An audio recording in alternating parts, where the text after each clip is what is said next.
Good morning, dear students. I hope you all are in good health. So, some time was given to you all to recapitulate the entire sessions, everything which has been held till now. Hope all the test papers which were sent to you from this chapter poverty have also been clear and you all have done in your registers because the time was meant for doing all this only. So, this is going to be our fifth session on the chapter poverty. We are going to take the chapter further. Up until now, we all have covered the meaning of poverty, the differences between urban and rural poor, who are urban poor, who are rural poor, their common characteristics of the poor people, and then we have also measured poverty absolutely and relatively. Absolutely is what is exactly the poverty is the number of people who are living below poverty line, and relatively is that you are comparing your position with somebody else or maybe from with the society, because we all are living in the society. So relative poverty, and no matter how much a country progresses, relative poverty is something which we can never end. Although we can reduce the gap between the rich and poor, but we can never finish that gap. So some people will always be relatively poor than other people. Okay, next we talked about how to measure poverty in pre and post independent India. What were India's efforts in pre independent era to measure poverty? There we learned the concept of jail cost of living. I hope you all have made notes regarding to all that in your register. All those who are not having the book, though you should be having it, but still if you're not having it, please text me individually and I will send you the PDF of by scanning the pages only. I will be able to send you the PDF of the entire chapter so that you can refer to that file for any queries regarding this chapter. Please let me know individually. This is your duty. Obviously I don't know who all are having and who all are not. So next we talked about post-independent India measurement of poverty. A lot of organizations were formed by the government from time to time to measure poverty, and the mechanism which we finally use in our country is MPCE, monthly per capita expenditure. That's how we determine the poverty line as well. And then we talked about the various criticisms associated with that poverty line, because it is only taking food into consideration and not other factors, social and economic factors. Many other factors are ignored. The poverty line in India is solely dependent upon the calorie intake of the people on a daily basis. So this poverty line has been criticized on various levels. Then we talked about the trends of poverty in India, the number of poor, how the number varied over the years with respect to geographical location, like different states, with respect to time, how it varied, and with respect to rural and urban region also we studied about the trends of poverty. After that, how did British rule, create poverty in India? How this colonial rule was the root factor of poverty in India? That's what we talked about, that they destroyed all our industries and all that. Then we talked about agriculture as again one of the primary causes of poverty in India, that because it is still the primary source of living for so many people. So this has not been able to eradicate poverty for all these years. Fragmentation of land holdings, because these land holdings are divided into smaller and smaller units per head. Availability of land for cultivation actually declines, so people are not able to generate enough income from the land. Next, we talked about all the general causes of poverty, the social causes, economic causes, institutional causes, um, the various social causes, like it includes high illiteracy rate in our country, then society, the kind of structure we have.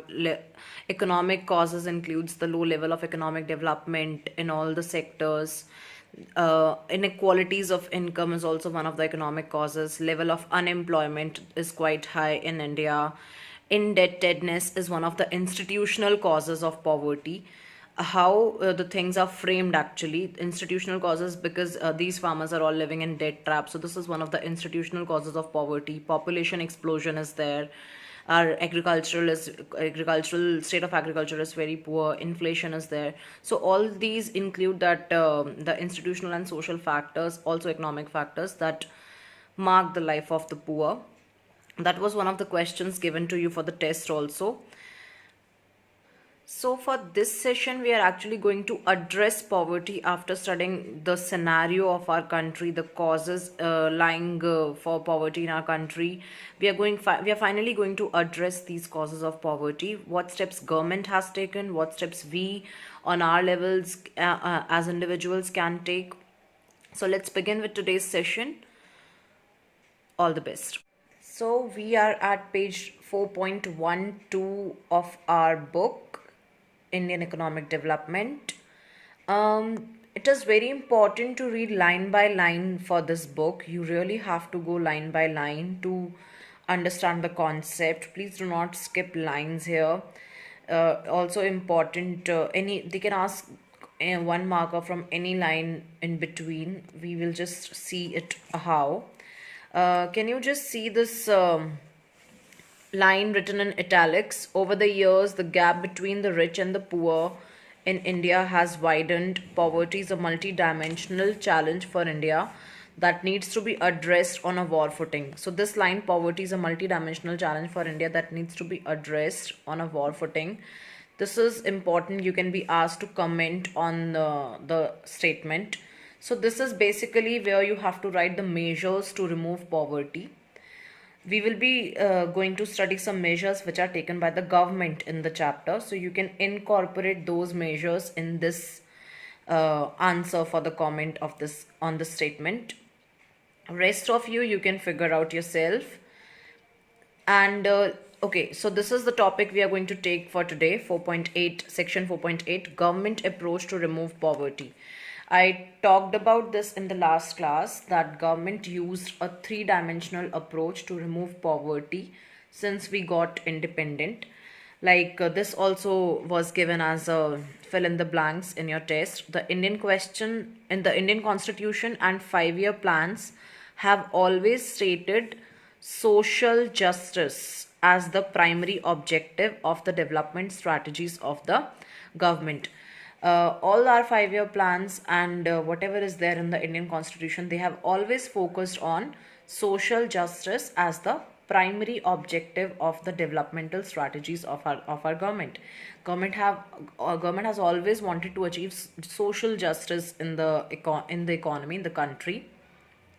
So in all these 5-year plans, maximum emphasis has been given on poverty alleviation, and government has stressed the need for various strategies for the same. Let us begin with the three-dimensional approach. So from the very first 5-year plan, the name of the approach which the government used to remove poverty from our country is growth-oriented approach, which is also called trickle-down effect.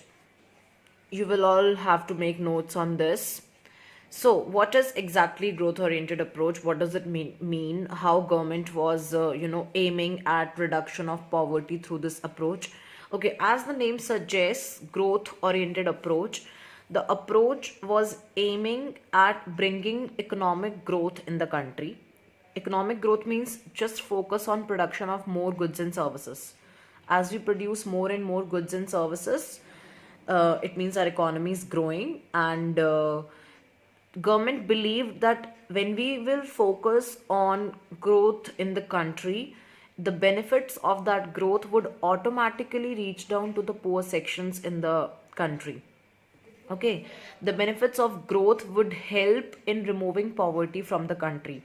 That's how we also call it trickle down effect, that it will flow down to the poor sections also. Like if there is growth in the country, the benefits of that growth will also be enjoyed by the poor section of the economy, and then they will be able to lift up themselves above the poverty line. So what government exactly meant was Focus on economic growth, which means that there should be more rapid industrial development in the country. We will create more and more industries. We will produce more and more goods in those industries. Transformation of agriculture through green revolution. Again, green revolution brought economic growth in the country because the harvest, the output of agricultural sector multiplied almost 3 times. In fact, in some places more than that, more than 3 times. The land which was earlier producing 600 hectares, 600 kg per hectare of wheat, started producing almost 2000 kg per hectare with the use of HYV seeds, which were high yielding variety of seeds. So this government totally applied this approach with an intention of removing poverty from the country. But this approach somehow did not result in the set outcomes. It actually did not lead to the removal of poverty, because the growth did take place in the country. There was growth in the country, but the benefits of growth did not flow down to the backward section. Here, this is what I have mentioned here. The benefits, this is what government thought, benefits will flow down to the backward sections also if of growth. But the approach was a failure. There was growth in the country, but people could not, the poor people basically, they could not enjoy the benefits of that growth. So this is really one of the important questions from the exam point of view also. What was the first approach of the 3-dimensional approaches which government had to remove poverty, and what was the outcome of that approach? So the approach I have explained. Now, why the approach proved to be ineffective, why it was a failure? Because there was population growth in the country. Okay, the population was growing at a very rapid rate, but which it resulted in a very low growth in per capita incomes. That is, average income kept falling because the population was growing. Then there was green revolution in our country. There was growth due to green revolution. Okay, growth only means that incomes of the people are rising. Growth means that the total production in our economy is rising. How do we measure economic growth? The indicator of economic growth is GDP. Higher the GDP, it means economy is growing. But there is a difference between whether we are growing or we are developing. Growing is a word which is used in a narrow sense. It means that we are producing more goods and services. And development means that is something which covers all the sectors, every little factor of the economy. Development from the educational point of view, from health point of view, from infrastructural point of view, from security point of view, all those aspects are included in country's development. But growth, we are growing whenever we are producing more goods and services than earlier. So due to green revolution, economy was able to produce more output from the agricultural sector, but it intensified, that is, it increased the disparities. Disparities is inequalities. It increased the inequalities regionally and between large and small farmers. Green revolution was the usage of HYV seeds. It required the use of HYV seeds, which were quite expensive. The entire technology was quite expensive because HYV seeds could not grow without much irrigation, without harvesting with tractors and all that. It requires use of big machines to extract that 3 times output. You just cannot sow HYV seeds and expect a bigger output than earlier. You also have to combine other inputs that go along with that. So green revolution was a technique. HYV seeds was something which were only afforded by the big farmers of the country, like the ones who were quite rich. The poor farmers, they even had a bigger setback due to green revolution.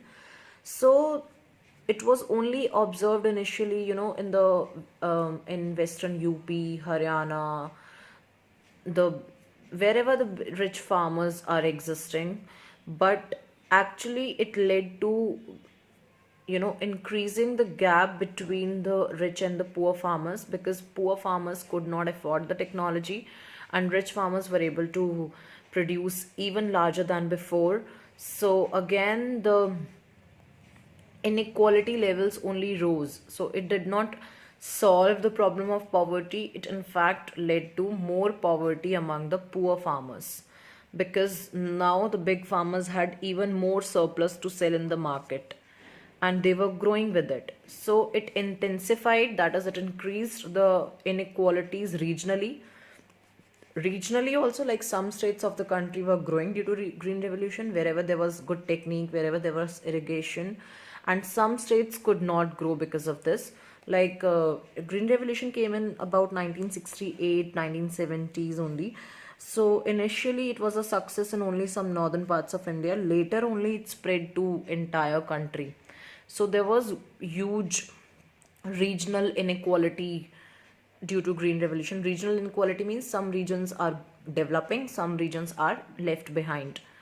And also it led to increasing income inequalities between large and small farmers. Then there was unwillingness among the people to redistribute land. I told you land ceiling thing. So whosoever had excess land, they were not willing to uh, give their excess land to the government so that government can distribute it among the landless ones. So there was unwillingness in land ceiling. Land ceiling was not successful in India. That is why it is also one of the primary causes of poverty in our country. Land distribution is not equal. Had it been equal, we would have not been facing this much poverty in our country. And then benefits of economic growth did not trickle down to the poor. There was growth in the country. Government was able to increase its economic growth rates, but it did not trickle down. The trickle down effect could not occur actually. There was growth, but the benefits could not reach to the poor sections of the society. So there was growth in the country, growth oriented approach aimed at focusing on economic growth, and rest will fall in line itself. This is what it exactly meant. You just focus on the economic growth, and it was actually a very thick strategy. It was not minutely, I think, implemented. So growth did take place in the country, but the benefits were not enjoyed by the poor sections. It was only the upper class of the country which was growing actually. So this was basically the approach which was initiated from the first 5-year plan, that is 1951 to 56. That's the first 5-year plan. So from the first 5-year plan till the second 5-year plan, this approach was in implementation. Okay, it is all explained here, whatever we have done till now, that it was based on the expectation that effects of economic growth would spread to all sections of the society and it will trickle down to the poor sections also. So due to the ineffectiveness, due to its failure, policymakers, they actually thought that if we really want to remove poverty from our country, something specifically have to be done for the poor people only. Like we have to do something which does not involve the entire country, but which does not benefit the entire country, but only the poor sections of the society. Then only we can actually aim at removing poverty from our country. So that's how the second approach came. We are doing three-dimensional approach. First approach was growth-oriented approach, and second is poverty alleviation programs. We all have read about it in our previous classes. In ninth, you must have read about it. I don't know if before ninth and seventh or eighth, if it is all there, I don't know. But in ninth, you surely have talked about maybe 4 to 5 programs. So this is the second approach. It was initiated from the third 5-year plan. Third 5-year plan, pertains to 1961 to 66, and it progressively enlarged since then. So this is something we are still using. This program is still going on. Poverty alleviation programs are still in implementation. Okay, and we are going to take this approach in detail just after this topic. Like, let us first complete the 3 approaches, and then we are going to talk about all the poverty alleviation programs launched by the government. So the government has introduced a variety of programs for reduction of poverty. We will do it in the next section. This was a this was the approach started from third 5-year plan. So this is also the question, this is how the question can also be put, which is the approach of the government towards poverty alleviation, which approach government initiated from the third 5-year plan towards poverty alleviation. So from third 5-year plan, poverty alleviation programs was the approach. Okay, which approach government planned for poverty reduction from first 5-year plan? That was growth oriented approach. Okay, so now coming to the third approach, under poverty alleviation programs, what is government doing? Government is providing employment to the people, job. Government is providing job to the people that they can earn, that they can have some permanent source of income with themselves, and they can satisfy their basic necessities of life. Okay, this is what poverty alleviation programs are meant for. Whichever programs we will all be studying, they are ultimately providing work to the poor people. Okay, some regular work throughout the year. But government also believed that despite providing them work, we still need to help them a little more. Their incomes have to, their needs actually we can satisfy by providing them minimum needs, because even if we provide them jobs, they will not be able to afford good education, good health, good maybe sanitation facilities, and good food from the market, because income generated from those jobs might not prove sufficient enough. So there is a need that government should spend on all these sectors for the poor people. There must be involvement of the government in all these most important sectors of the economy. So what was the approach? See, India was among the pioneers in the world to visualize, to actually see that people's living standard could be improved through public expenditure, that is government's expenditure on social consumption needs. So in this approach, government is spending on all those social needs of a man, which can be food grains at subsidized rates, which is actually the PDS system. PDS, we all are aware of this, ration shops and all. Education, which is government schools and all, government hospitals, which covers health sector, water supply by the government for free, and sanitation facilities. Okay, that cleanliness in their area, how it can be maintained, for all these things government have taken a lot of measures from time to time. So that can also be one of the questions, like what was the need of the third approach when government was already providing them jobs through poverty alleviation programs? Because these jobs, the money income generated from these jobs might not prove enough to satisfy their all social consumption needs. So there is always a need for the government sector of the country to spend for the poor people in these areas, be it education, health, good water supply, good sanitation, and good food.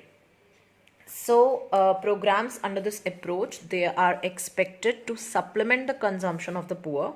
Like, we will help them consume more, because with their sole income, they will never be able to create employment opportunities. Whenever new programs are launched, it creates employment opportunities for the people, and bring improvements in health and education. Also, it will bring improvement in health and education. It will help us literate so many people at once who are deprived of these facilities, and it will provide access to healthcare to poor people also in the country. So the three major programs, this is important, three major programs that aim at improving food and nutritional status of the poor.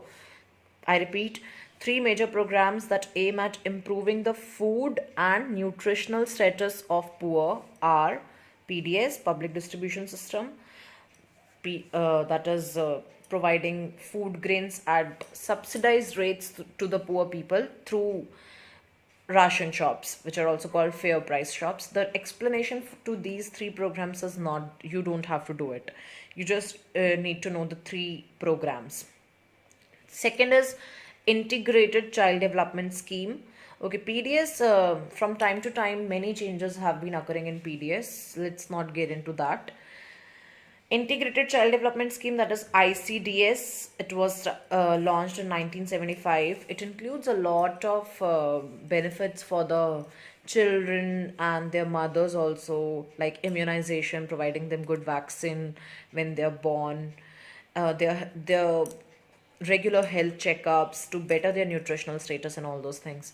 And then midday meal scheme was also worked upon under this minimum needs approach only, that it is important to provide these children midday meal in the school so that they can, focus with focus more in the schools and can have better understanding. Also, it was one of the aims to increase attendance in the school and obviously to improve their nutritional status. So this approach was initiated from fifth five-year plan, which uh, pertains to 1974 to 79. So we are done with this three-dimensional approach. First approach was growth-oriented approach, that focus on growth of the country and everything else will be all right. But the approach actually was a failure because there was growth in the country, but everything was not all right. Poverty actually increased.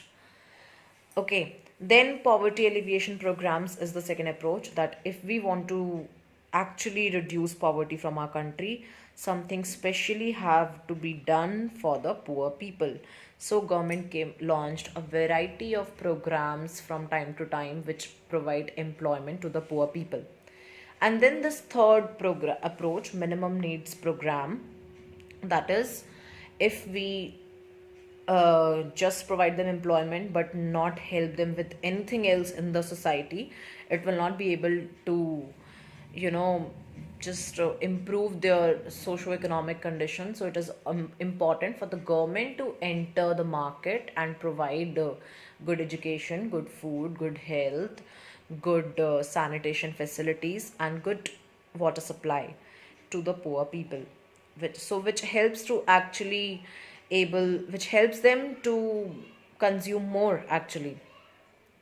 So the under this minimum needs program, the three programs which were launched are PDS, ICDS, Integrated Child Development Scheme, and Midday Meal Scheme, MMS. So I just took it down in short, all the three approaches in short. You can just have a look at it and can make your notes in this form also.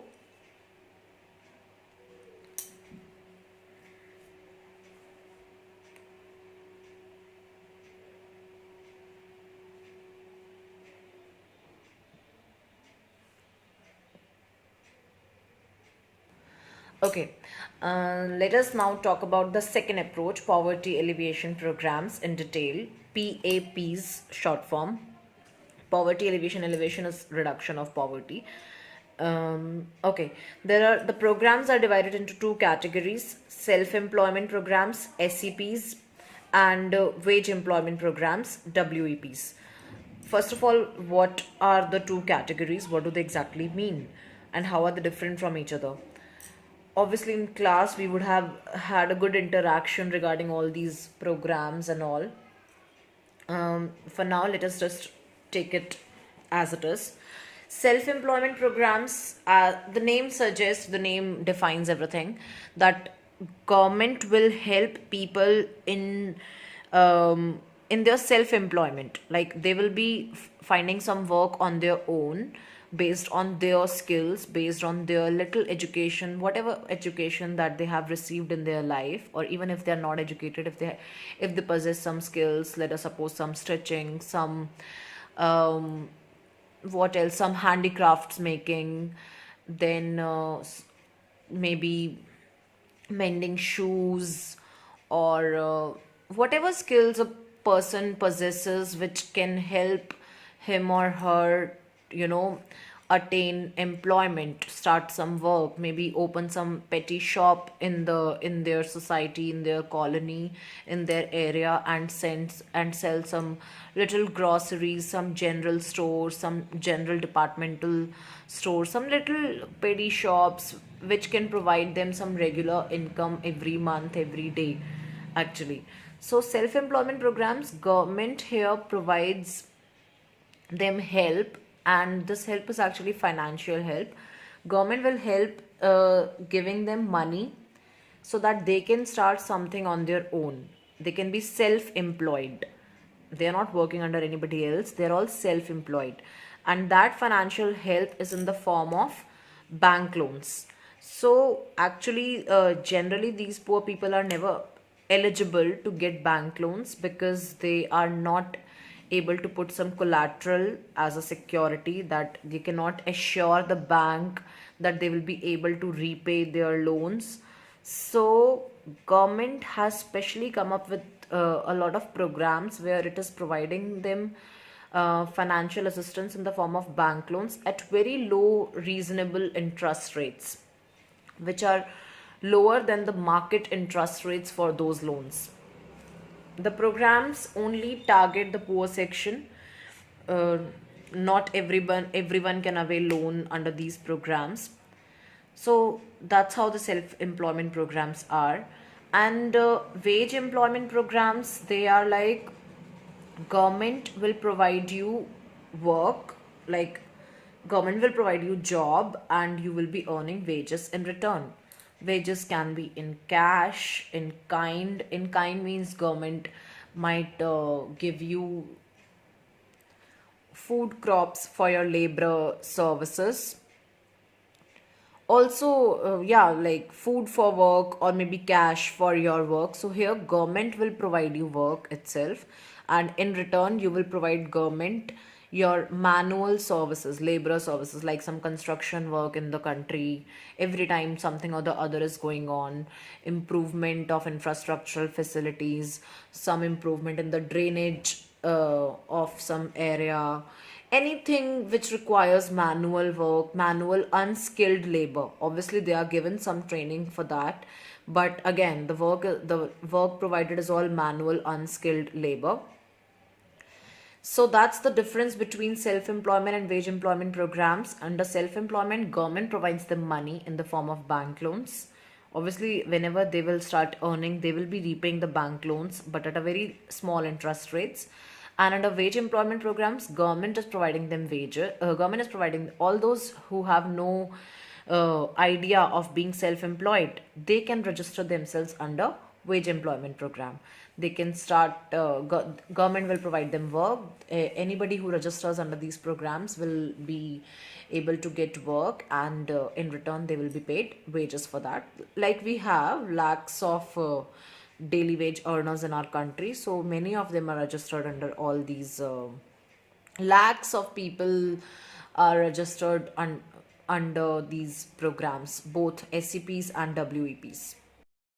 So we will take this topic further in the next class. That's all for today. I think the chapter will require 1 or 2 more classes. That's it. And then we'll be done with this also. Till then, take care. In the next class, we'll meet. Thank you. God bless you all.